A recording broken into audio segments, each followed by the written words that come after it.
তো নমস্কার বন্ধুরা, সবাইকে আবার একবার স্বাগতম জানাই আমাদের ক্লাসে। তো আজকে থেকে আমরা একটা সিরিজ স্টার্ট করেছি, যে সিরিজের নাম হচ্ছে ব্যাং প্লাস ইং। ব্যাং প্লাস ইং প্যাডাগজি, অর্থাৎ এখানে বেঙ্গলি এবং ইংলিশ প্যাডাগজি আপনারা একসঙ্গে হতে চলেছে। বেঙ্গলি এবং ইংলিশ প্যাডাগজি ক্লাস আপনারা একসঙ্গে দেখতে পাবেন আমাদের ইউটিউবে। প্রত্যেকদিন আমরা একটি করে সেট নিয়ে আসবো, আপনারা দেখতে পাবেন। এখানে বেঙ্গলি এবং ইংলিশ বা ইংলিশ এবং বেঙ্গলি দুটোই কোয়েশ্চেন একদম সেম অ্যাজ ইট ইজ হুবহু থাকবে।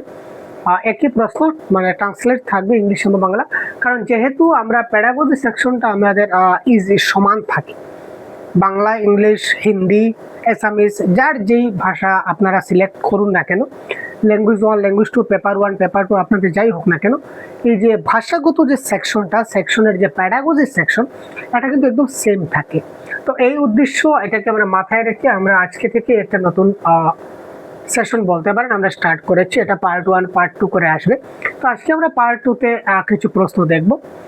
তো আজকের এই যে সেট, এই সেটের প্রথম প্রশ্ন আমরা দেখতে পাচ্ছি, এবং এই ধরনের ইংলিশ প্লাস বেঙ্গলি প্যাডাগজির যে সিরিজ, এটা আমরা কন্টিনিউ চলবে প্রত্যেকদিন। যদি আপনারা চান কমেন্টে জানাবেন আপনাদের মতামত।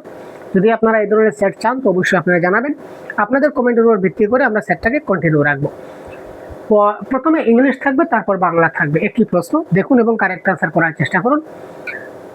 What is mother tongue based multilingualism? তো মাদার টাং বেসড মাল্টিল্যাঙ্গুয়েজম মানে কি স্যার? মাতৃভাষা ভিত্তিক বহু ভাষাবাদ, অর্থাৎ মাদার টাং বেসড মাল্টিল্যাঙ্গুয়েজম মানে কি? Starting one's schooling in the mother tongue and move on to add many language, অর্থাৎ মাতৃভাষায় বিদ্যালয় শিক্ষাটা শুরু করে ধীরে ধীরে আরো অনেক ভাষা যুক্ত করা, এটাই তো হচ্ছে মাতৃভাষা ভিত্তিক বহু ভাষাবাদ, তাই না? এখানে বলেছে বিদ্যালয়ে মাতৃভাষায় শিক্ষা শুরু করবে এবং পরে পরে ইংরেজি শিক্ষার মাধ্যমে গ্রহণ করবে। এখানে ইংলিশ পার্টিকুলারের কথা বলা হয়েছে, ইংরেজি। এই দেখুন, move on to English as a medium, এখানে শুধু ইংলিশের কথা বলা হয়েছে, কিন্তু আমরা শুধু ইংলিশ না, আমরা অনেকগুলো ভাষা শিখতে চাই, অর্থাৎ মাল্টি ল্যাঙ্গুয়েজম করতে চাই। তো যেহেতু আমরা মাল্টি ল্যাঙ্গুয়েজম করতে চাই, তখন আমরা কিন্তু কি করব, এখানে আমাদের মাতৃভাষা ভিত্তিক যে বহু ভাষাবাদ, এটা আমরা দেখিয়ে দেব। তারপর পরবর্তী প্রশ্ন আপনারা দেখুন, কারেক্ট আনসারটা কি হতে পারে 107, এবং আপনারা কমেন্ট বক্সে দেওয়ার চেষ্টা করুন তো এই প্রশ্নের কারেক্ট আনসারটা কি হতে পারে।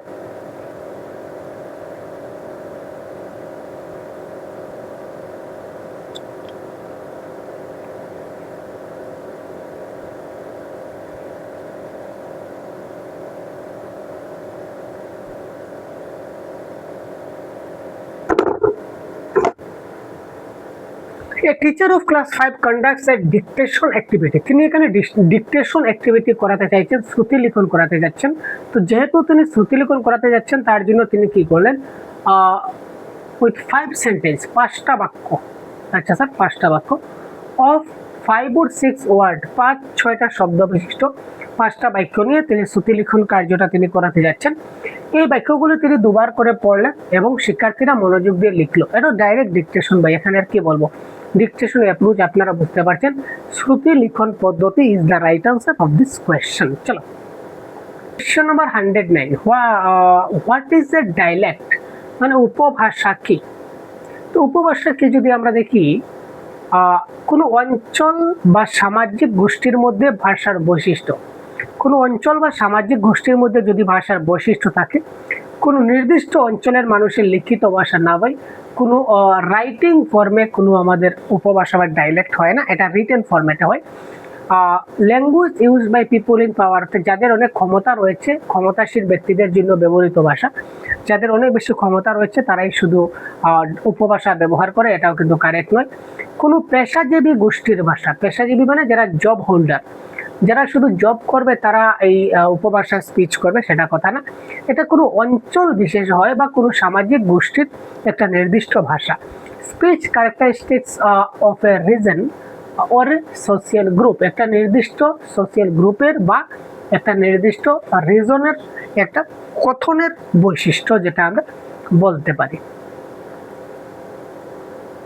A teacher conduct group work, peer work and role play in the classroom and observe learner for assessment. তো what are this assessment activities known as? একজন শিক্ষক শ্রেণীকক্ষে তিনি দলগত কাজ করাতে যাচ্ছেন, আবার তিনি যুগ্ম কাজ, দলগত কাজ মানে অনেকজনকে দিয়ে তিনি দল বানাতে পারেন 2+, আর যুগ্ম ক্লাস এখানে তিনি যুগ্ম কাজ বলতে তিনি এখানে দুজন দিয়ে তিনি কাজ করাতে যাচ্ছেন এবং তিনি এখানে ভূমিকা অভিনয় করাচ্ছেন, ভূমিকা অভিনয় বা রোল প্লে করাচ্ছেন এবং মূল্যায়নের জন্য তিনি তাদের পর্যবেক্ষণ করছেন, অর্থাৎ তিনি তাদের বলেন যে তোমরা কাজ করো, তোমরা সবাই কাজ করো, আমি তোমার কাজটা দেখছি। তো আমি তোমার কাজটা দেখছি মানে তিনি এখানে অবজারভেশন করছেন। তো এই অবজারভেশনের মাধ্যমে তিনি যে অ্যাসেসমেন্টটা করছেন, অ্যাসেসমেন্টটাকে কি বলি, তারা কাজ করছে, তারা কাজ করছে এবং তিনি দেখছেন, অর্থাৎ এটা কি হচ্ছে স্যার, এটা হচ্ছে ডিউরিং লার্নিং, শিখনের সময় তারা কিছু করছে মানে তারা কিছু না কিছু শিখছে।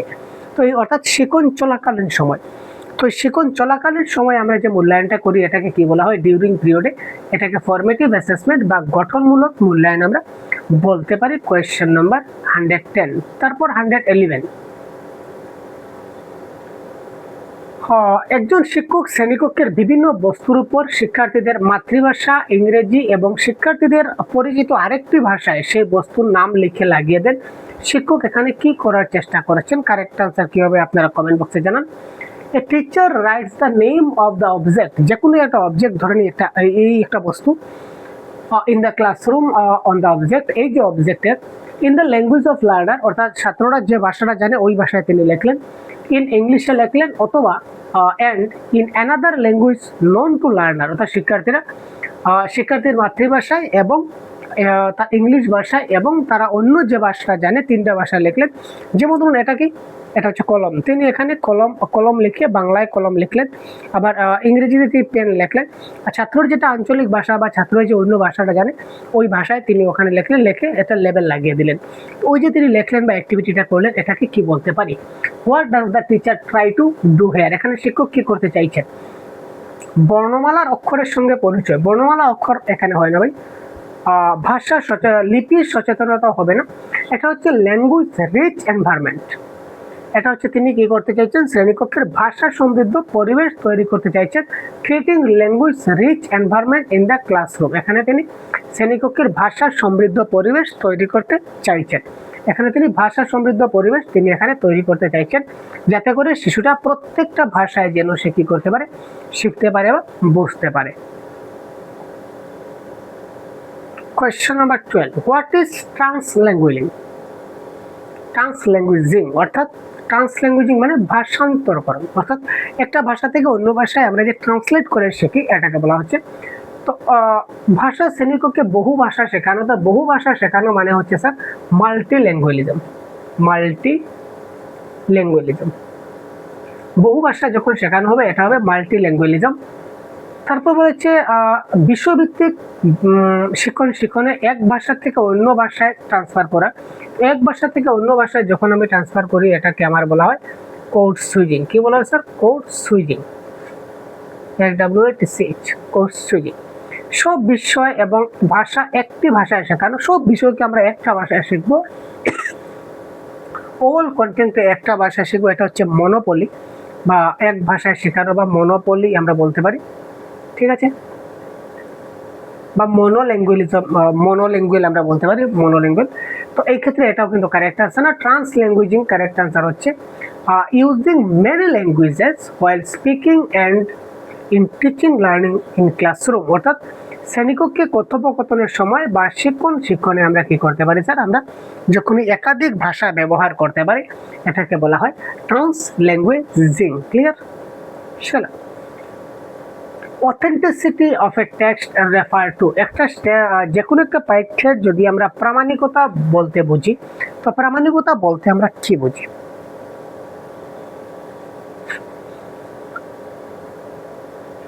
Translation by textbook writer from another language, অন্য ভাষা থেকে পাঠ্যপুস্তক রচয়িতাদের অনুবাদ করব না, ভাষার কর্তৃত্বপূর্ণ ব্যক্তির রচিত পাঠ্য, text by authority in the language, এটা হচ্ছে না। এটা হচ্ছে প্রামাণিকতা মানে বয়স অনুযায়ী ভিত্তি করে, অর্থাৎ স্তর বা লেভেল অনুযায়ী আমরা কি করতে পারি, পাঠ্যপুস্তকটা রচনা হয়েছে কিনা এটা আমরা দেখতে পারি। অ্যাজ ফর এক্সাম্পল, যদি আমি ক্লাস 5-এর স্টুডেন্টকে যদি আমি ক্লাস 12-এর একটা বই দেই, দিয়ে যদি বলি যে এখানে একটা গল্প লেখা আছে, ওইটা তুমি পড়ো, পড়ে আমাকে গল্পটা তুমি বুঝিয়ে বলো, সে কি পারবে? ক্লাস 5-এর একটা ছাত্র বা ছাত্রী বা শিশু আমরা বলতে পারি এক কথায়। তো এখানে তাকে যদি আমি ক্লাস 12-এর যদি একটা বই দিই, দিয়ে যদি একটা গল্প দিই যে তুমি এই গল্পটা পড়ো, পড়ে এই গল্পটা থেকে কি বুঝলে তুমি আমাকে বুঝাও, তখন সে কি আপনাকে বোঝাতে পারবে? সে তো বোঝাতে পারবে না। তার মধ্যে এটা অথেন্টিসিটি নাই, এই গল্পের অথেন্টিসিটি নাই। অর্থাৎ বয়স অনুযায়ী বা শিক্ষার্থীর স্তর অনুযায়ী এখানে বিবেচনা করে পাঠ্যপুস্তকটা রচিত হয় নাই। সুতরাং কারেক্ট আনসার এখানে option number 1 is the right answer.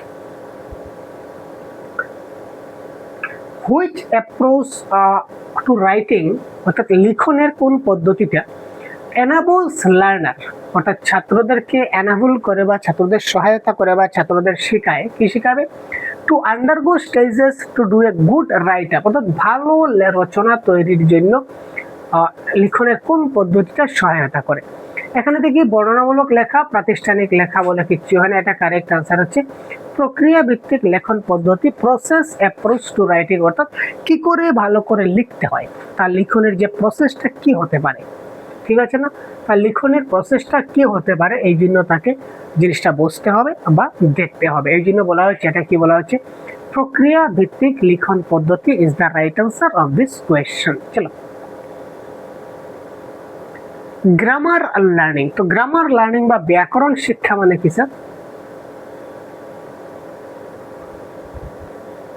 Learning the rules of grammar, গ্রামারের নিয়ম শেখা, ব্যাকরণের নিয়ম শেখা। Learning the rules first and be able to use later, আগে নিয়ম শিখতে হবে, পরে তা ব্যবহার করতে হবে।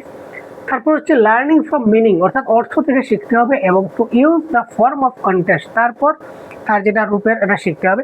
Finding errors in a written and spoken language in any language, যে কোনো ভাষার লিখিত ও কথ্য ভাষার ভুলগুলো খুঁজে বের করা। এবার কারেক্ট আনসার কি হবে? 115। আপনারা অনেকে শুনেছেন এবং আমরা শুনেছি, সবসময় বলা হয় যে সবকিছু ঠিক আছে, সবকিছু ঠিক আছে ভাই, সমস্যা নাই, কিন্তু তোমার ওই যে গ্রামাটিক্যাল মিস্টেকগুলো কিন্তু তোমাকে শেষ করবে। গ্রামাটিক্যাল মিস্টেকগুলো তুমি ঠিক করো।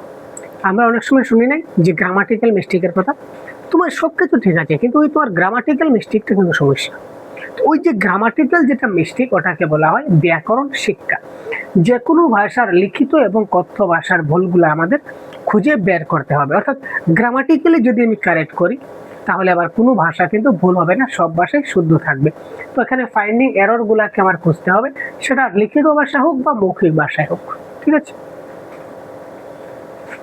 তারপর বলেছে এরর্স, মানে এরর্স মানে কি স্যার? ভুলগুলা কি কি? এখানে ভুল কি আমরা জানি, কি জানি sir? error is a part of learning.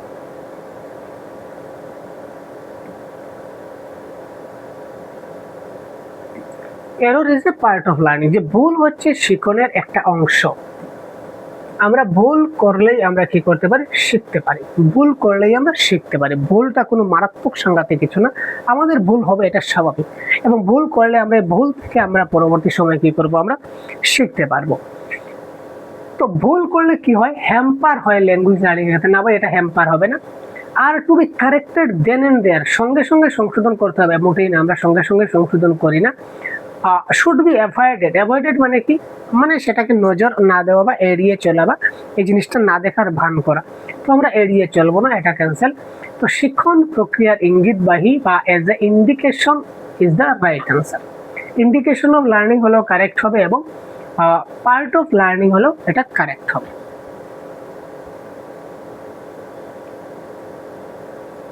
Words which we recognise when hear and read are known as, যে শব্দগুলি আমরা শুনে এবং পড়ে চিনতে পারি সেগুলোকে আমরা কি বলতে পারি? আমাদের যে ভাষা শিক্ষার চারটা যে দক্ষতা আছে, লিসেনিং, স্পিকিং, রিডিং এবং রাইটিং, এই চারটাকে আমরা দুটা ভাগে ভাগ করি। আমি গল্প করতে থাকি, আপনারা কমেন্ট বক্সে আনসার দিতে থাকুন। এটাকে আমরা দুটা ভাগে ভাগ করতে পারি। একটাকে আমরা বলতে পারি রেসিপটিভ স্কিল, আর একটাকে আমরা বলতে পারি প্রোডাক্টিভ স্কিল। প্রোডাক্টিভ স্কিলকে আরেকটা নামে জানা যায়, তার নাম হচ্ছে এক্সপ্রেসিভ স্কিল। আমি গল্প করতে থাকি, আপনার আনসার দিতে থাকুন।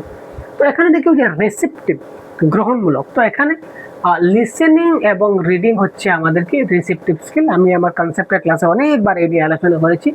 এবং স্পিকিং এবং রাইটিং এখানে হয়ে গেল আমার প্রোডাক্টিভ স্কিল বা এক্সপ্রেসিভ স্কিল। তো এখানে বলেছে শোনা এবং পড়া। তো শোনা এবং পড়া মানে লিসেনিং অ্যান্ড রিডিং। তো লিসেনিং এর রিডিং কার সঙ্গে গেছে স্যার? এটা রিসেপটিভের সঙ্গে গেছে। সুতরাং অপশন নাম্বার 4 এখানে রিসেপটিভ বা গ্রহণমূলক শব্দভাণ্ডার হবে আমার এই ক্ষেত্রে কারেক্ট আনসার। চলো, which one of the following is not an objectives of teaching reading? অর্থাৎ পঠন শিক্ষার উদ্দেশ্য নয় কোনটি? পঠন মানে রিডিং। রিডিং এর ক্ষেত্রে নিচের কোনটি সঠিক নয়? রিডিং পড়ার সময় আমাদের কি করতে হবে? What is reading? What is reading? Reading is nothing. রিডিংটা কিছু না যদি তুমি বুঝতে না পারো। অর্থাৎ ওইখান থেকে এতটুকু পর্যন্ত কি লেখা আছে আমি সেটা দেখে দেখে পড়ে নিলাম, আমার রিডিং হয়ে গেল, মোটেই না। ওই জিনিসটা পড়ে আমাকে বুঝতে হবে যে তার মিনিংটা কি বা তার অর্থটা কি। যদি আমি তার মিনিংটা যদি বুঝতে না পারি, যে তার অর্থটা যদি বুঝতে না পারি, তাহলে কিন্তু এই রিডিংয়ের আমার কোনো মানে হয় না। তো এই ক্ষেত্রে মনে রাখবেন আমাদের কি করতে হবে, এখানে টিচিং রিডিং করতে হবে। মানে এখানে এটা পড়ে আমার অর্থটা বুঝতে হবে, মিনিংটা বুঝতে হবে। তো এখানে ডিকোডিং করা। তো ডিকোডিং করা মানে কি স্যার? এখানে বলেছে নিচের কোনটা সঠিক নয়, তার মানে আগে কোনটা কোনটা ইয়েস ওইটা আগে দেখে দিই। একটু শব্দ এবং পদগুচ্ছের সংকেত উন্মোচন ডিকোডিং করা, আমাদের ডিকোডিং করতে হবে। অর্থ অনুমান করতে হবে 100% বাই, এবং পূর্বজ্ঞানের সঙ্গে আমরা কি করতে পারি? যাচাই করতে পারি। প্রিভিয়াস নলেজ আমাদের থাকতে হবে। Learners decoding must by, decoding আমাদের লাগবে। Learners infer meaning while reading the text, আমরা ছাত্ররা অর্থ যাতে অনুমান করতে পারে পড়ে, যে তার অর্থ কি হতে পারে বা অর্থটা যাতে বুঝতে পারে, এটাও হবে। সুতরাং অপশন নাম্বার 2 এখানে কারেক্ট আনসার। কোনটা নয়? এখানে 1, 3, 4 যদি শুদ্ধ থাকে তাহলে দুইটা আলটিমেটলি এখানে ভুল, অর্থাৎ এটা সে উদ্দেশ্য নয়। When learners come to school for the first time, যখন একটা শিশু প্রথমবার বিদ্যালয়ে আসে, they come with their mother tongue, সে তার মাতৃভাষাকে সঙ্গে নিয়ে আসে। Very good. একটা শিশু যখন বিদ্যালয়ে আসে তখন সে তার মাতৃভাষাকে সঙ্গে নিয়ে আসবে, এটা স্বাভাবিক, কারণ মাতৃভাষা জেনে সে স্কুলে আসবে। How does a teacher in her English or other language class use the mother tongue of learner? ইংরেজি বা অন্য ভাষার শ্রেণীকক্ষে শিক্ষক কিভাবে শিক্ষার্থীদের মাতৃভাষায় শিক্ষা দেবেন? কি হবে কারেক্ট আনসার? Question number 119। এখানে বলেছে অনলি ইংলিশ ভাষায় শিক্ষা দিতে হবে, তো অপশন নাম্বার 2টা আগে আমরা এলিমিনেট করি। তারপর বলেছে টু অ্যাটেন্ড লার্নার্স, কি বলেছে? Teacher should speak the language which to attempt to teach, অর্থাৎ এখানে তাকে আমাদের টার্গেট ল্যাঙ্গুয়েজে পড়ানোর কথা বলা হয়েছে। টার্গেট ল্যাঙ্গুয়েজে পড়াতে হবে। কেবল লক্ষ্য ভাষার কথা বলবেন না ভাই, আমরা কেবল লক্ষ্য ভাষার কথা বলি না। এবার অপশন 2টা বেঁচে থাকলো। Teacher should begins with common language, শিক্ষক প্রথম সাধারণ ভাষা দিয়ে শুরু করবেন, অর্থাৎ যে টার্গেট ল্যাঙ্গুয়েজটা ছিল টার্গেট ল্যাঙ্গুয়েজ দিয়ে শুরু করবেন, সাধারণ ভাষা, এবং তারপর তিনি তার নিজেদের ভাষা ব্যবহার করতে পারেন তাকে বোঝানোর জন্য, ছাত্রটাকে বোঝানোর জন্য তিনি কি করতে পারেন? তার মাতৃভাষাটাকে তিনি এই ক্ষেত্রে ব্যবহার করতে পারেন। ঠিক আছে। National education policy 2020 recommends the study of classical language as, classical language বলতে আমরা বলতে পারি ধ্রুপদী ভাষা।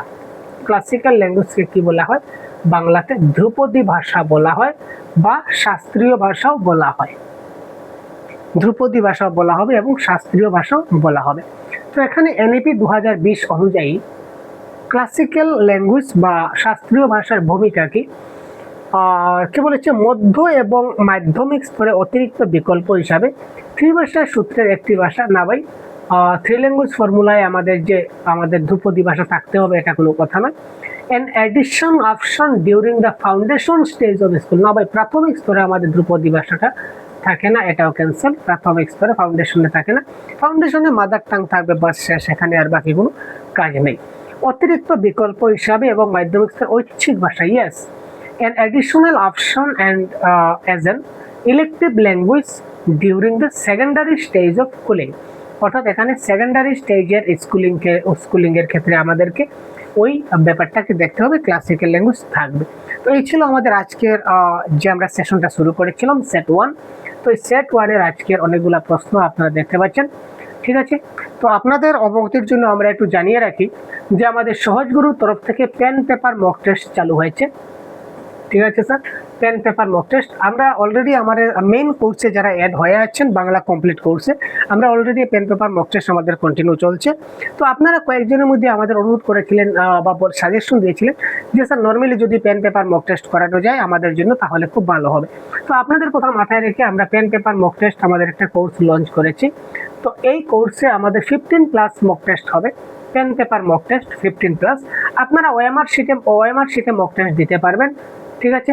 আপনারা ওএমআর শিটে মক টেস্ট দিতে পারবেন, 15+ মক টেস্ট দিতে পারবেন ওএমআর শিটে পেন পেপার মক টেস্ট। বিস্তারিত জানতে আপনারা এই হোয়াটসঅ্যাপ নম্বরে, সহজগুরু অফিসিয়াল হোয়াটসঅ্যাপ নম্বরে আপনারা অবশ্যই যোগাযোগ করতে পারেন, ঠিক আছে। তখন আপনারা বিস্তারিত সেই হোয়াটসঅ্যাপের মাধ্যমে আপনারা ইন ডিটেলস আপনারা জানতে পারবেন। তো কমসে কম 15 হবে, না হলে আর অনেক বেশি হবে পেন পেপার মক টেস্ট।